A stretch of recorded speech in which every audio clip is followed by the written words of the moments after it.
Benarkah bahasa Indonesia mulai menguasai Malaysia?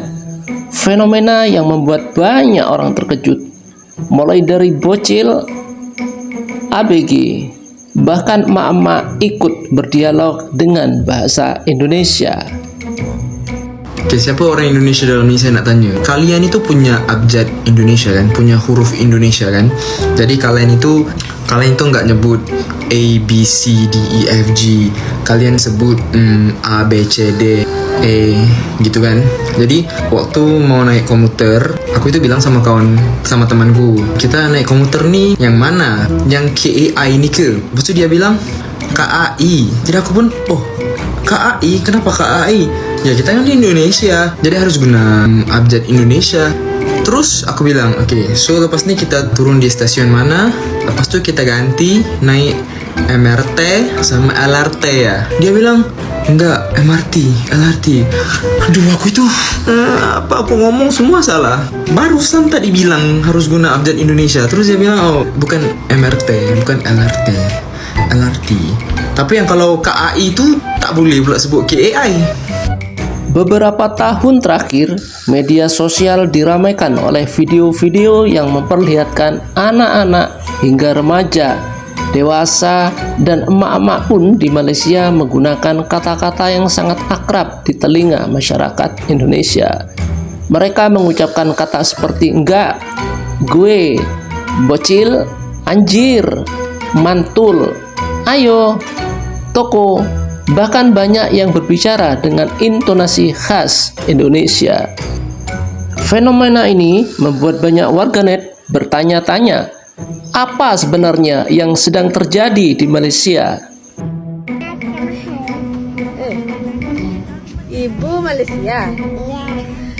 Ayah Malaysia. Kamu Indonesia? Hah? Kamu Indonesia? Oh, Hello guys.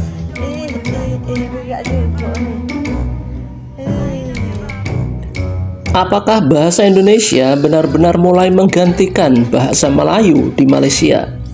Ataukah semua ini hanya ilusi media sosial saja? Mari kita telusuri bersama. Fenomena ini sebenarnya bukan sekedar gosip internet. Sejumlah media Indonesia pernah mengangkat persoalan tersebut. Salah satunya Indonesia Times yang menulis bahwa di media sosial Malaysia sempat muncul kekhawatiran karena generasi muda mulai terbiasa memakai kosakata Indonesia dalam percakapan sehari-hari. Bahkan beberapa media lain juga melaporkan bahwa bahasa gaul Indonesia semakin populer di kalangan anak muda Malaysia. Namun pertanyaannya, mengapa hal ini bisa terjadi? Jawabannya ternyata tidak sesederhana karena kedua negara bertetangga. Penyebab pertama adalah ledakan konten digital Indonesia. Saat ini, YouTube, TikTok, Instagram, hingga platform streaming dipenuhi kreator Indonesia. Hari ini hujan-hujan loh. Lo mau gua anterin kemana? Gua lagi pikirin mau lanjut beli buah-buahan. Bisa nggak? Bisa, mau beli buah sama sayur ya? Iya. Belinya di mana? Ke mall? Mallnya di mana? Kenapa lu ketawa? Gak bisa ngomong, gak bisa. Bisa dong, kan gue ajarin. Gue lagi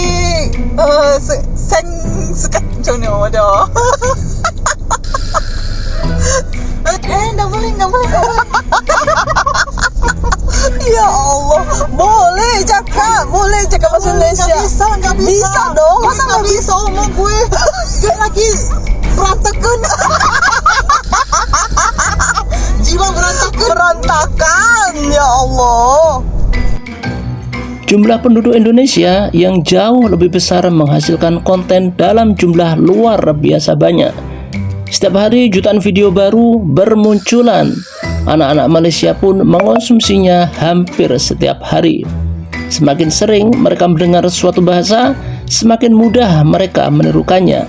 Tanpa sadar, kosakata Indonesia mulai menjadi bagian dari percakapan mereka. 5 perkataan bahasa Indonesia yang buat orang Malaysia confused. Okay, we start easy ya. Number 1, bisa. Bisa ngomong sebentar? Nggak bisa? Bisa di Malaysia bermaksud sakit yang pedih. Selalunya dikaitkan dengan something venomous atau berbisa. Contohnya, kena gigit dengan ular. Aduh, bisanya sakit.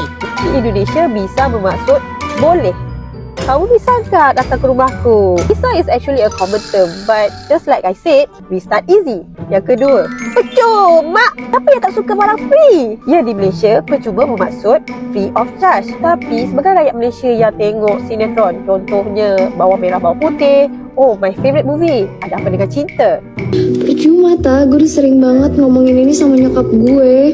Dia sebut percuma, tapi selalu watak tu sedih. Kenapa dia nak marah-marah? Percuma. Benda free, best pun. Lah, rupanya percuma di Indonesia bermaksud sia-sia ataupun tidak berguna. Takutlah ribut-ribut. Speaking of ribut, this brings us to point number 3. Ribut. Kau bisa bikin ribut sekarang? Ribut apa ribut-ribut? Ribut di Malaysia bermaksud cuaca buruk, ribut, angin yang kuat. Tetapi di Indonesia, ia boleh membawa maksud pergaduhan ataupun kekecohan. Yang keempat, sikat. Ini dia, sikat di Malaysia bermaksud sikat rambut. Tapi kalau kau rakyat Malaysia yang travel ke Indonesia and then kau pergi kedai and then tanya, Mas, ya ibu, saya lagi mau cari sikat. Mana sikat ya? kau jangan terkejut kalau orang tu bawa ini ataupun ini. Sikat di Indonesia bermaksud berus. I just want to share my experience when I was young lah. Dulu my parents pernah hire this one helper, an Indonesian lady. Yang ni, kamu masuk ke bilik, kamu pergi ambil itu sikat ya. Waduh, Bu, kenapa sikat diletak di dalam bilik?